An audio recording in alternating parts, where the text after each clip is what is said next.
nice to meet you all here. We are from Group 2 are going to discuss about Nike as a company with its challenges, key opportunities, stakeholders, and communication objective. My name is Yansen Rayadi and I'm going to go over the details about the company profile. Nike Incorporation is a multinational company that produces high-quality footwear, apparel, sports accessories, and equipment. The company is headquartered near Beaverton, Oregon, in the Portland metropolitan area. It is the world's largest supplier of athletic shoes and apparel and a major manufacturer of sports equipment. Nike ranked number 89 in the 2018 Fortune 500 list of the largest United States corporations by total revenue. According to Nike Annual Report 2018, its revenue rose from $27 billion to $36 billion in 2018.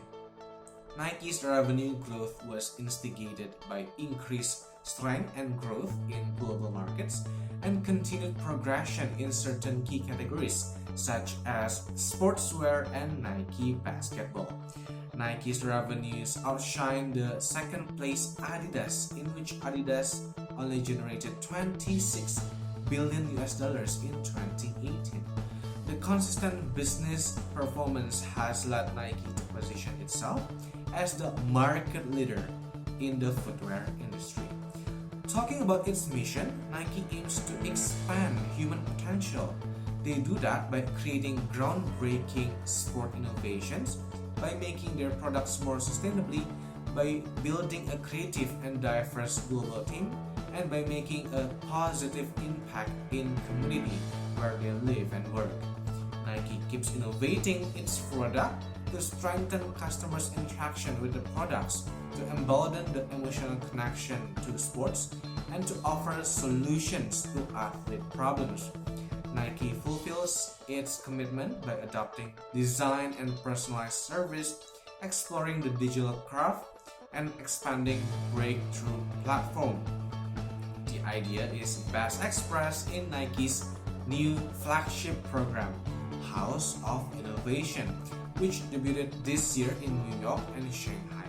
NYC's House of Innovation 000 showcases the largest concentration of Nike footwear anywhere in the world. The expert studio features a paragon of one-on-one service that local Nike members can book in store and on the Nike app.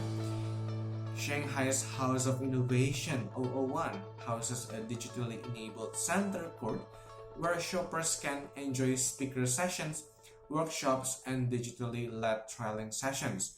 And at Nike by You, Nike Plus members can have one-on-one sessions with a designer to customize select shoes.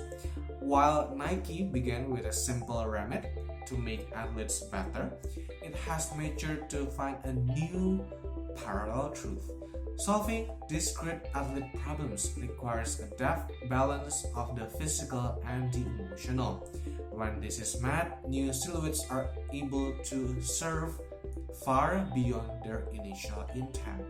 Essential training apparel and new explorations of digital craft also serve as reminders of how the soul of a sport regularly becomes the code of the street. Innovation in cushioning platforms is at the forefront of Nike's consistent push for athlete advancement. So now let's take a look at the challenges faced by Nike Incorporation.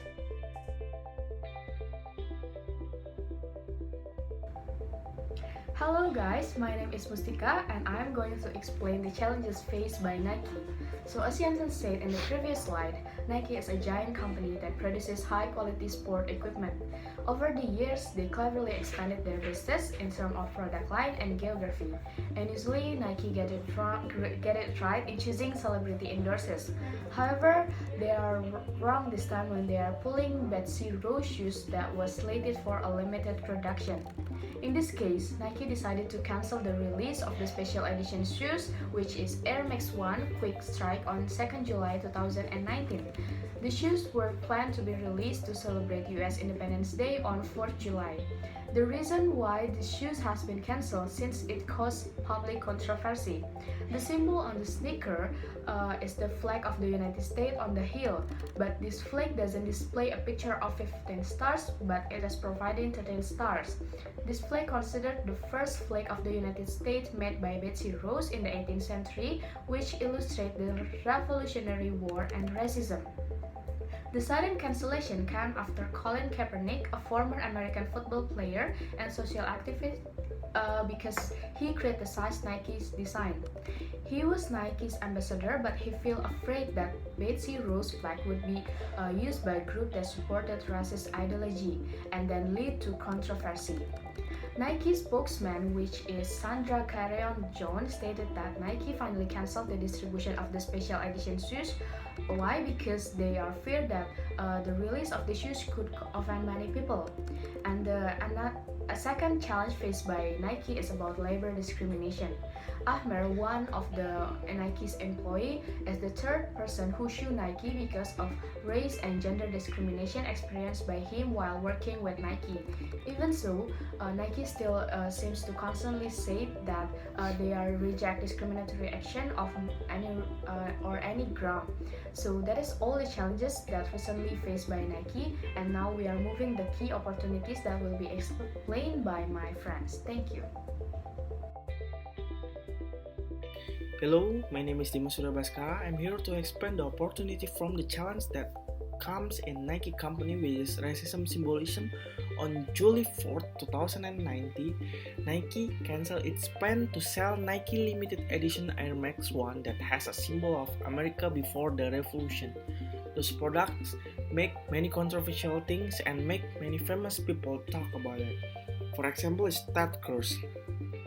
Ted Cruz said that he was a big fan of Nike, but after this case came out, he started to walk away from Nike. Almost every person on social media, especially Twitter, become crazy about this case. We can easily find the hashtag of walk away from Nike and burn your Nike. Of course, this problem makes losses for Nike in terms of money when cancel their products. Also should face many insults. However, this could be also an opportunity for Nike to learn and more carefully in the next production.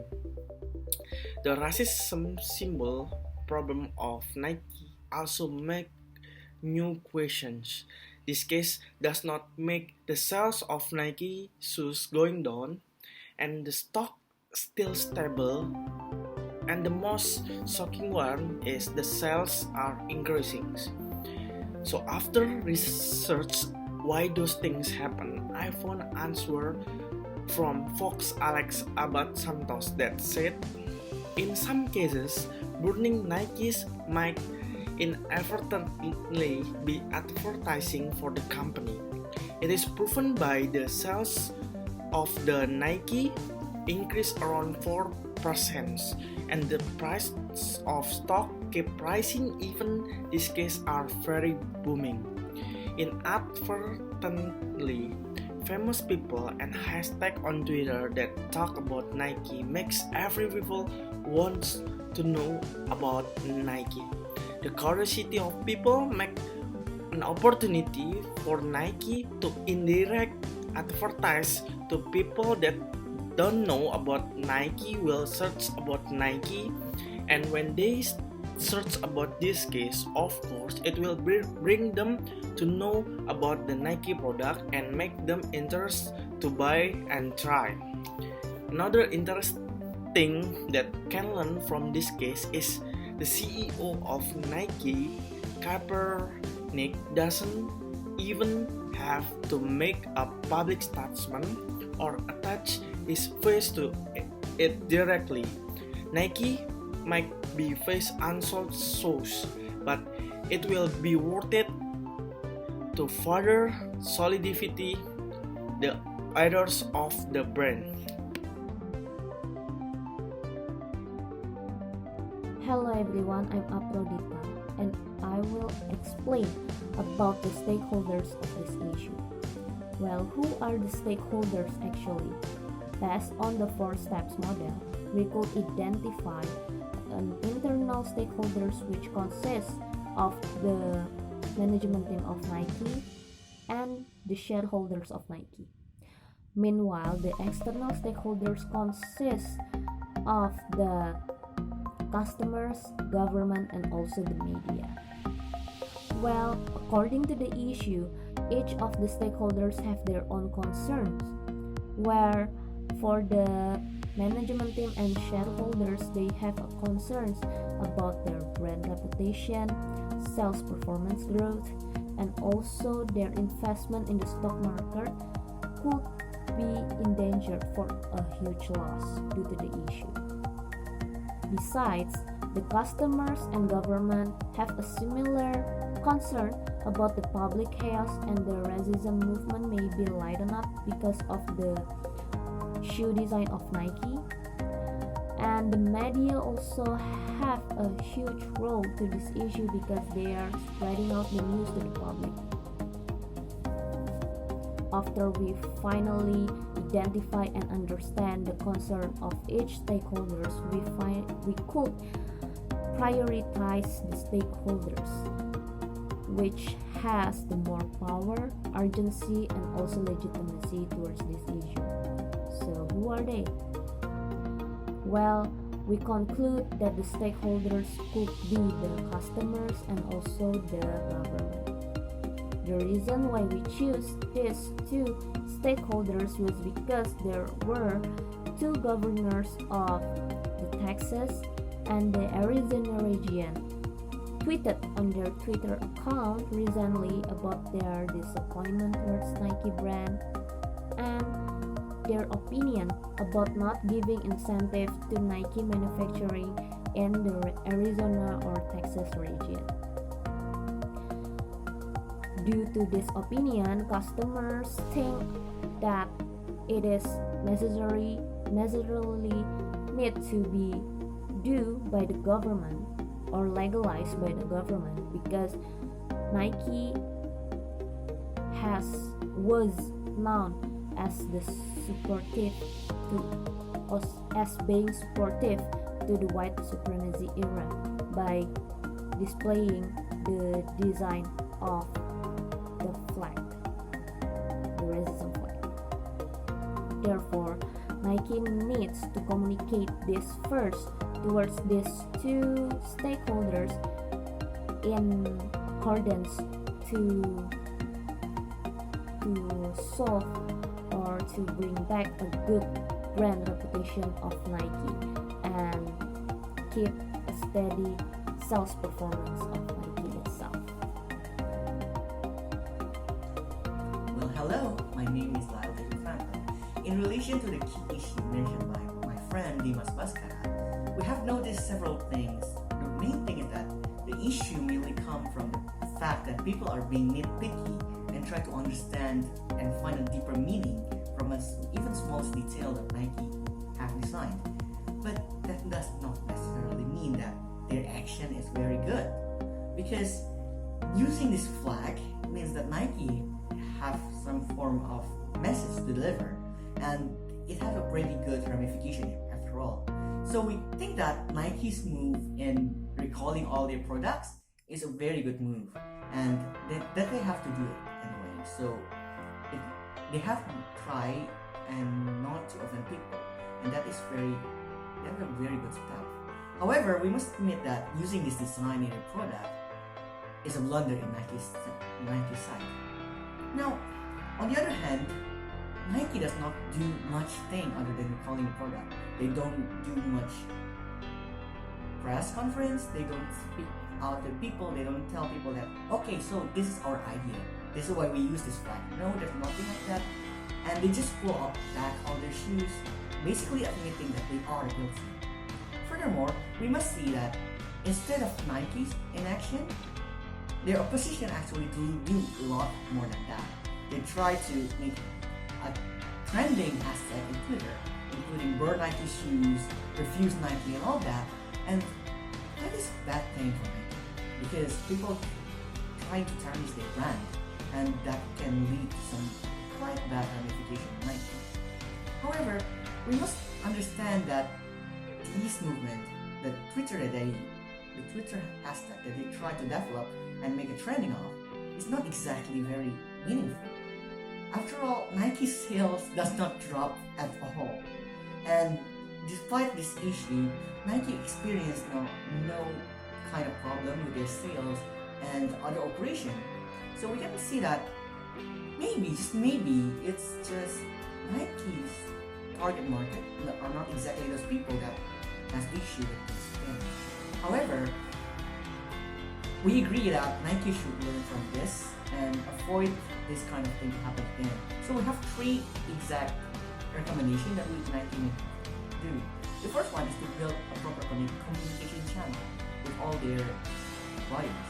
Now, as I mentioned before, Nike did no effort to tell people, okay, this is our idea, this is what we think about this design. There's no clearance on that, and people keep trying to make sense of things. Maybe do some kind of press conference, tell them, okay, now this is the design, and the idea that we put in design is these positive things, not these negative things. And the second recommendation that we want to give Nike is to learn from history. Because you see, again, this issue, the usage of this flag as a design can lead to some fast ramification. It can lead to some bad problem for Nike. Maybe don't use it, and maybe they have to learn what kind of significance, what kind of deeper meaning, philosophical meaning that each design have to understand before releasing their product.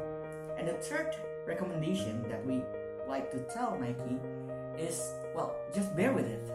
Sometimes it's hard to make everyone happy. It is impossible actually. But while you're trying to make things right, sometimes you do some blunders. Sometimes you take a wrong step, and it's okay. But Nike has a strong brand, and learn from your mistake, and learn from all that, and hang in there. Do not be afraid to give potential idea just because of wrongness or how people respond to it. Just go on to it and keep improving. For that is the end of my presentation. Now I'm giving it to my friend Aphrodita.